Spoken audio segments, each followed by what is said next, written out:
Let's do fast talk. Okay. Dating committed. Siguro Tito Boy yung committed na lang. Kasi naalala ko nung nag-date kami yung nag-date. Tapos wala naman palang kami. Umasa lang ako. In short, pinasa niya lang ako, Tito Boy. Which means that, okay. Oo, hindi. Pa-fall ka ba? Ako, Tito Boy, hindi. Kasi alam ko yung pakiramdam na ma-fall tapos walang sasalo sa'yo. Siguro sila, pinapaasa nila ako, pero kahit kailan, hindi ako yung taong pa-fall, Tito Boy. Oo, hindi. Mas nauuna ka ba mag-fall? Oo, Tito Boy. Yung tipong yung ako na-fall na, pero wala pa pala siyang feeling sa akin.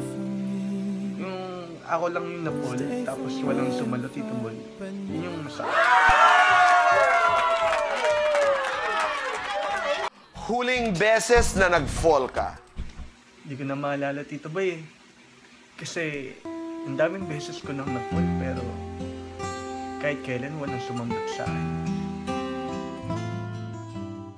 Okay, gaano katagal ang last relationship mo? Saglit lang, Tito Boy. Yung feeling na parang sinagot na lang ako kasi naawa na siya sa akin. Tapos, mga after 1 week, nakapag-break na siya nang walang dahilan. Nakapag-break siya sa akin nung yung 23, Tito Boy. Sup, Tito Boy. Sup, bro. Tito Boy. Tito Boy. Malambot, malutong? Malambot na lang, Tito Boy. Lambot, sarap ka. Baka talaga. Okay, go. Okay. Biglaan o pinagplanuhan? Siguro, Tito Boy, yung pinagplanuhan na lang. Kasi takot na ako mabigla eh. Katulad nung binigla niya akong iniwan na lang. Ikaw ang sumagot. Ano yun, Tito Boy?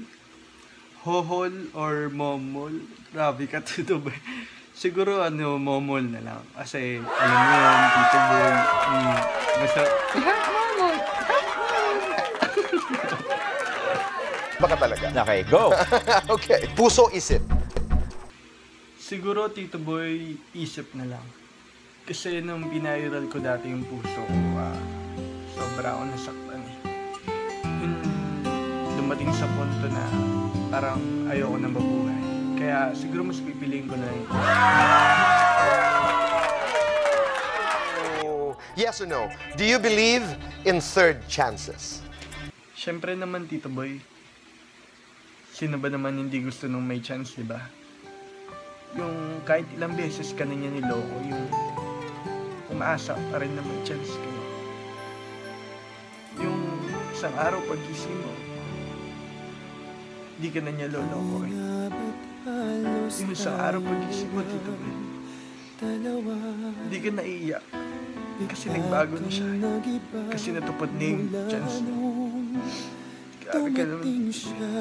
Napayap mo. Thank you very much. I love it too.